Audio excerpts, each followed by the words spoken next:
My name is Madison, and for years I had believed in the idea of family. I thought that no matter what happened in life, your family was always supposed to have your back.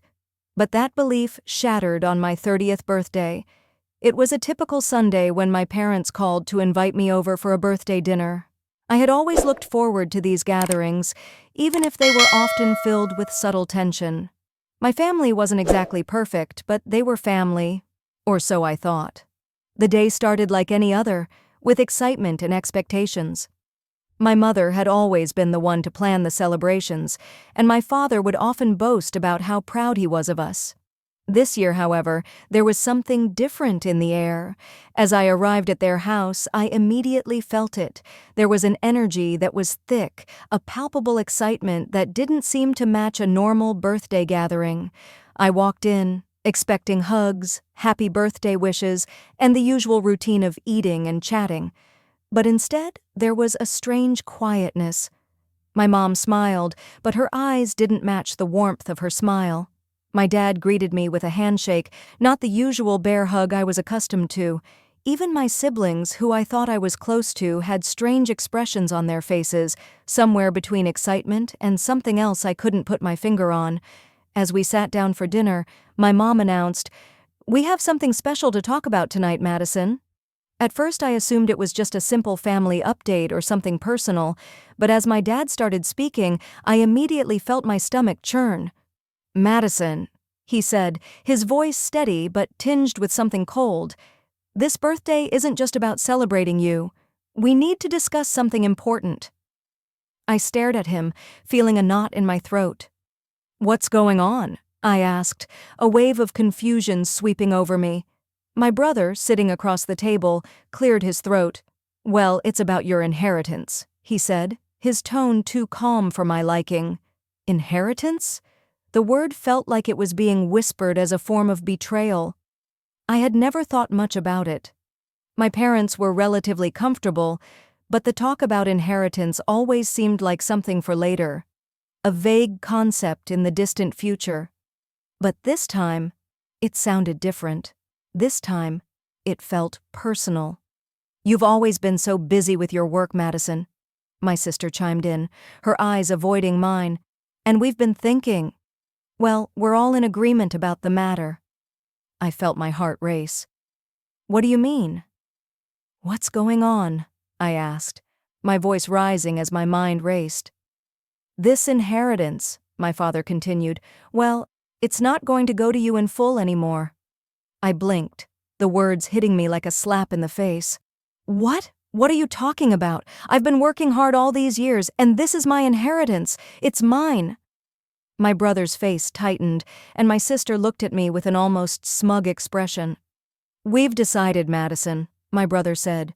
"We need to divide things differently. You're not as involved with the family business as we are. You haven't even come to the family meetings or contributed to the planning. We've decided that it's only fair we get a larger share." I stared at them in disbelief. My heart was racing, and my pulse thudded in my ears. They were stealing my inheritance, using my birthday as an opportunity to manipulate me, to take what was rightfully mine. All the years of loyalty, of support and love from my side, and they were taking it all away without a second thought. "How dare you!" I shouted, my voice shaking with a mix of anger and disbelief. "After everything I've done for this family, this is how you repay me? You want to take what's mine?" There was a moment of silence. I could feel the coldness in the air, the tension hanging above us.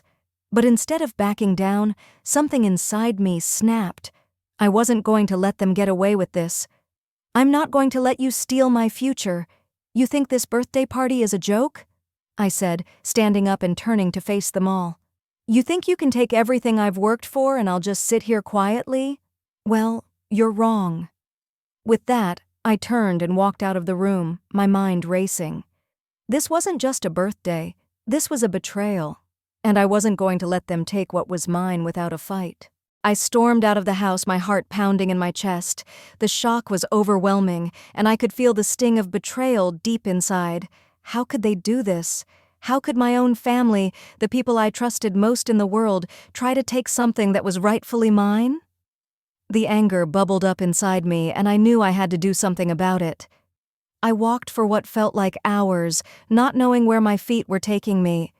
I needed to think, to figure out what to do next. I had worked hard my whole life, always doing what I thought was best for the family, always putting them first. I had never imagined that it would lead to this, a fight over money, a fight over my future. But as the adrenaline wore off and my thoughts settled, I realized something. This wasn't just about money. This was about respect. This was about my value as a person, as a member of this family. I had spent years proving myself, working my ass off to build my career, to make something of myself. And now, in an instant, they were trying to strip it all away. They didn't even see me as an equal. I picked up my phone and dialed the one person I knew would understand. My best friend Lauren had always been my rock. She'd seen me through the hardest times and always knew how to put things into perspective. "Hey, Lauren," I said, my voice shaky but determined. "I need your help." "Of course," she said, sensing the seriousness in my voice. "What's going on?" "They're trying to steal my inheritance," I said, my voice cracking. "I don't know what to do." Lauren was quiet for a moment, processing the situation. Then she spoke with the calm, reassuring voice I knew so well. "First of all, Madison, you need to realize something. You are worth more than any inheritance. They can't just take what's yours, and they certainly can't diminish your value like that." I nodded, although she couldn't see me. "I know. But I don't know how to stop them. They're my family. How do I fight back without it tearing us apart?" "You've already been fighting for yourself," Lauren replied. "You've worked hard for everything you've achieved. Don't let them use your loyalty against you.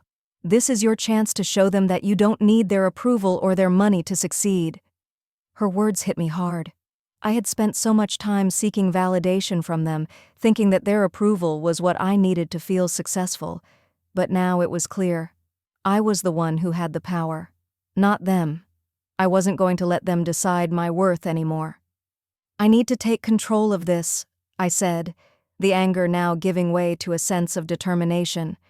"I'm not going to let them win. I'll do whatever it takes to get what's mine." Lauren's voice softened. "I know you will. And I'm here for you, every step of the way. Just remember, this is about more than the money. It's about your future that you've worked so hard to build. Don't let them steal that from you." With her words in my ears, I felt a surge of strength. I wasn't going to let them take everything I had worked for. I wasn't going to let their manipulation dictate my future. I hung up the phone and stood in the quiet of my apartment, staring at the reflection in the window. I had a decision to make. I could either let them walk all over me, or I could stand up for myself, fight for what was rightfully mine, and show them just how wrong they were about me. That night, as I sat in front of my laptop, I began drafting the plan that would change everything. I was going to take control of my inheritance, but I was also going to take control of my life. I would never again let anyone define my worth. The road ahead wouldn't be easy, but I was ready. I had come too far to let anyone stand in my way. This was my moment, and I wasn't going to waste it. The next few days were a whirlwind of emotion, strategy, and determination. I couldn't believe how quickly everything had shifted. One minute I was sitting down to a birthday dinner with my family, and the next, I was being told that the inheritance I was entitled to was being divided up without my consent. The anger still burned within me, but I had something more now. A plan. I spent hours each day researching legal options. I needed to make sure I was taking the right steps, not only to protect my inheritance, but to ensure my family didn't try to pull any more tricks. They thought they could just take what was mine and make me disappear into the background. But I wasn't going to let that happen. The first thing I did was contact a lawyer. I wasn't sure what to expect, but I needed someone who could guide me through this, someone who understood the legal nuances of inheritance laws and could help me protect my interests. When I walked into the lawyer's office, I was a little nervous, but also strangely empowered. I wasn't alone in this anymore. The lawyer, a woman named Sarah, was professional and calm, and she listened attentively as I explained the situation. "Here's what we'll do," Sarah said after a long pause. "We'll need to gather all the necessary documents and any communication from your family about the inheritance. We'll also need to go over your parents' will, if possible, to see what was officially outlined. If they've tried to change anything without your consent, that could be a problem." I nodded, feeling a sense of relief wash over me. At least I wasn't fighting this battle alone, and I wasn't going to let them take what was rightfully mine. Over the next week, Sarah and I worked together to gather all the necessary documents. I reached out to family members who were willing to back me up, and I kept my emotions in check as I worked toward the goal, to protect my inheritance and show my family that I was not someone they could push around. As I looked through my parents' will, I saw something that made my blood boil. They had included a clause that allowed my siblings to take a larger share of the inheritance based on some vague criteria of family loyalty. It was all based on their whims, and I could see clearly now that they had manipulated the system to get what they wanted. The more I uncovered, the more disgusted I became with how my family had treated me. I had always been the one who showed up, who took care of them when they needed it, and yet here they were, trying to take what was mine without a second thought. One night, as I sat at my kitchen table, surrounded by stacks of legal papers and documents, I took a deep breath and made the decision that would define the next chapter of my life. I was going to confront my family, not only about the inheritance but about the way they had treated me for years. I couldn't just let this go. I was tired of playing the role of the quiet, obedient daughter who sat back and accepted everything that came her way. I had to take control of my life. I was done being the one who was always overlooked, the one who always gave more than she received. The next day, I called my parents. It took me a while to get up the courage to dial their number, but when I did, I was determined to stand my ground. "Mom, Dad, we need to talk," I said when they picked up. There was a long pause before my mom responded. "About what, sweetheart? Are you coming over today?" "No," I said firmly. "We need to talk about the inheritance. What you did, trying to take my share without my consent, is unacceptable. I'm not going to let you get away with this." I could hear my parents' surprise and confusion over the phone, but I didn't care. This was my moment. I wasn't going to let them take what was mine. I wasn't going to be intimidated anymore. "We're going to do this the right way," I continued. "I'm taking legal action. I've consulted with a lawyer, and we're going to make sure that the inheritance is distributed fairly, and that I get what's rightfully mine." I could feel the tension on the other end of the line, but I wasn't backing down. "I suggest you take some time to think about this, because this isn't a fight you can win," I added. "You'll regret trying to steal from me." With that, I hung up the phone, feeling a weight lift off my shoulders. I had taken the first step toward reclaiming what was rightfully mine, and there was no turning back now. The next few days were a blur. I didn't hear from my parents right away, but I could feel the tension building. I knew they were processing what I had said, but part of me feared they might try to silence me, to manipulate me into backing down. But I was done with that. I had fought for my worth my entire life, and now I was going to fight for what was mine, legally and without hesitation. The legal process was complicated. I spent hours on the phone with Sarah, the lawyer, going over documents, organizing evidence, and crafting a strategy. My parents had no idea what they were up against. They thought they could control everything, but I was about to show them that they couldn't just sweep this under the rug. A week later, I got a call from Sarah. "I've had a chance to review the will and the documents you provided," she said. "We have grounds to challenge the distribution of the inheritance. There are clear signs of manipulation, and the terms outlined for your siblings aren't even legitimate." My heart raced as I absorbed the news. This wasn't just about inheritance anymore. It was about the way my family had treated me for years. The manipulation, the control, the assumptions that I would always just accept whatever they handed me. It was all coming to light, and I wasn't going to let it slide. I spent the next few days preparing for what was to come. I knew I was about to confront my parents and siblings again, but this time, it would be different. I wasn't the quiet, compliant daughter anymore. I wasn't just their backup or the one they could walk over. I was a woman who had taken control of her life, and I wasn't going to let anyone take that from me. The day of the meeting arrived, and I felt a mix of anxiety and resolve. I had prepared for every possible scenario, every word I could say. But I knew that no matter what, this was my chance to stand up for myself. When I walked into the meeting, I saw my parents sitting there, their faces filled with a mixture of surprise and defensiveness. My siblings were there too, sitting in silence. They knew what was coming. They knew I wasn't going to let them get away with this. "Madison," my father began, his voice shaky. "We didn't mean for things to get so out of hand. This isn't how we wanted it to be." I couldn't believe the audacity. After everything they had done, now they were trying to apologize? Now they wanted to act like they hadn't been scheming behind my back? "Save it," I said, my voice cutting through the tension. "You don't get to play the victim here. You've been trying to take what's mine, and I'm not going to sit here and let you manipulate me any longer." My father shifted uncomfortably in his seat, but my mother, her face red with frustration, shot back. "You don't understand, Madison. This isn't just about the money. We're doing this for the good of the family."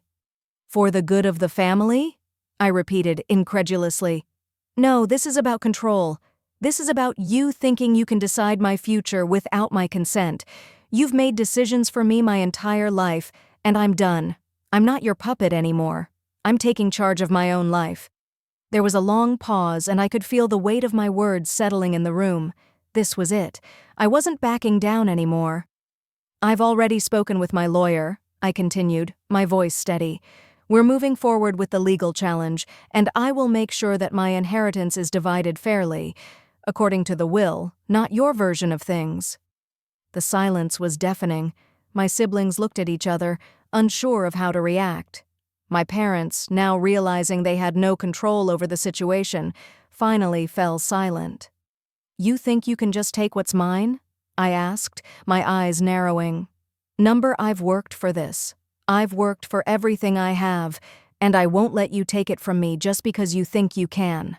After a few tense moments, my father finally spoke, his voice low. "We didn't mean for things to go this way, Madison. We're sorry." But it was too little, too late. The damage had been done, and I wasn't interested in apologies anymore. I had taken the steps I needed to ensure I was in control of my future, and I wasn't going to let their guilt trip me into backing down. "I'm not here to discuss this any further," I said firmly. "The legal process will handle this from now on. I suggest you prepare yourselves, because it's not going to be easy." With that, I stood up and left the room, feeling a sense of empowerment wash over me. This wasn't just about money anymore. It was about taking back control, standing up for what was mine, and ensuring that I was never going to be pushed around again. The next few days were a blur. The shock from that meeting hadn't quite worn off, but I was determined to move forward. I had made my stand, and now it was time to see how far my family would go to stop me. But I wasn't going to let fear or doubt hold me back. I had a legal team in place, and I was ready for whatever came next. My lawyer, Sarah, had been instrumental in guiding me through the process. She was as determined as I was to make sure I got what was rightfully mine. I remember her telling me, "This is going to be a hard fight, but we've got everything we need to make sure your family doesn't walk all over you again." She wasn't wrong. The legal process was long and tedious. There were meetings, calls, and back-and-forth exchanges with the lawyers my parents had hired. Each time I received a letter or email, my stomach churned. But I didn't let it faze me. I had come this far, and I wasn't going to back down now. One evening, as I sat at my kitchen table, going through more documents, my phone buzzed with a text from my mom. I hesitated before opening it, not sure what to expect. But I knew one thing. She had been avoiding me ever since the meeting, and now this felt like an attempt to smooth things over. The text read, "Madison, please come by tomorrow. We need to talk. Let's sort this out. Your father and I don't want things to be this way." I felt my chest tighten as I read the message. For a moment, part of me wanted to just ignore it, to keep moving forward with the legal process without looking back. But another part of me, the part that had always hoped things could go back to normal, considered going. I wasn't sure what I was hoping to achieve, but the thought of sitting down with my parents after everything that had happened was an emotional tug I couldn't ignore. I debated for hours, but finally I decided. I wasn't going to back down, but maybe, just maybe, this conversation could give me some closure. This was about me taking control, not about allowing them to manipulate me again. The next day, I showed up at my parents' house, prepared for whatever might come next. As I walked through the door, I could see the tension in the room. My mom and dad were sitting at the kitchen table, and both of them looked uneasy, as though they didn't know how to approach me. "Madison," my dad said, his voice quiet, "I think we need to have a real conversation." I took a deep breath and sat down across from them. "I'm listening," I said, trying to keep my emotions in check. For the first time in a long while, my parents didn't seem so sure of themselves. They had always held the power in the family, always made the decisions for all of us. But now, the tables had turned. Now it was me who was in control. "We were wrong," my mom said, breaking the silence. "We shouldn't have tried to take your inheritance from you. We were just worried.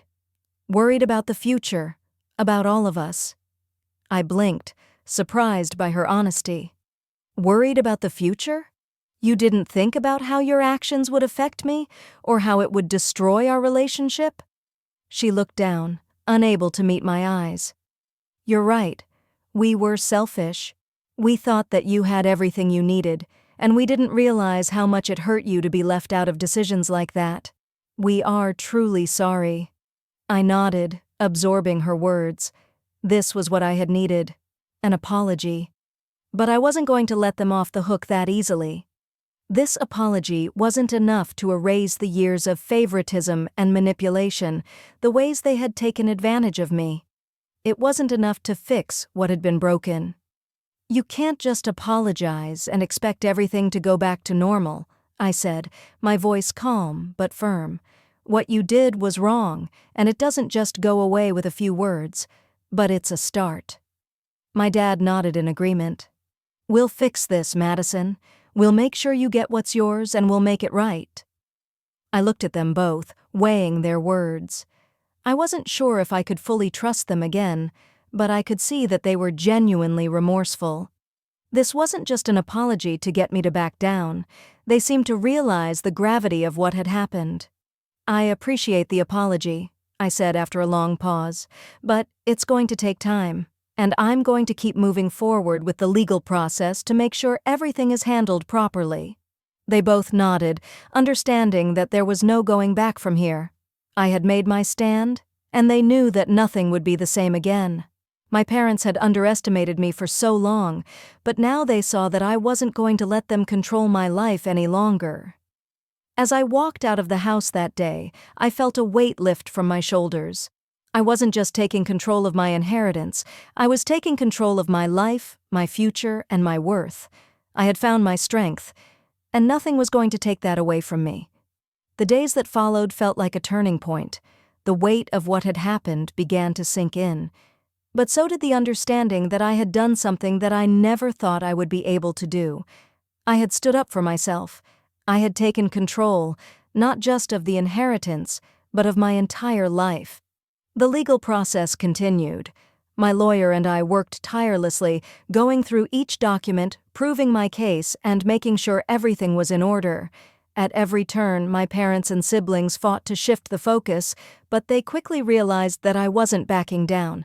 This was no longer about money. This was about me being seen, heard, and respected. Weeks later, I received an official letter from my lawyer. The inheritance was now being processed as originally intended, as it was supposed to be according to the legal documents. I was not only receiving my rightful share, but I was also being recognized as a key figure in the family business, something my parents had never acknowledged until now. The relief I felt wasn't just about the money, it was the sense of justice, the knowledge that I had fought for what was mine and had won. The legal victory had validated my worth, but it was the personal victory that mattered more. I had found the courage to challenge my family, to stand up for what I deserved, and to refuse to be manipulated any longer. I didn't hear much from my parents after the legal decision. It was clear that the dynamic had shifted, the relationship we had built was forever altered, and it would take time to rebuild any sense of normalcy. But I knew this was for the better. I wasn't angry anymore. I had come to terms with the fact that they couldn't dictate my life any longer. I had outgrown the person I used to be, the one who constantly sought their approval. I was building my own future now. Months passed, and I found myself embracing the changes. The inheritance, while significant, wasn't the most important thing. The true transformation came from within. I wasn't the same person I had been when I first walked into that birthday party, believing in the idea of family. I had become someone stronger, more self-assured, and in control of my own destiny. One evening, I sat in my apartment, reflecting on everything that had happened. The pain, the betrayal, the anger. All of it had led me to this moment, to the realization that I was in charge of my future. I could feel the weight of the journey behind me, and I knew it had shaped me into someone who could face anything that came her way. And as for my family, they would have to live with the consequences of their actions. They would have to come to terms with the fact that I had outgrown the version of myself that they had tried to control. I was no longer their daughter who accepted whatever they handed me. I was a woman who knew her worth, and that was a lesson no one could take away from me.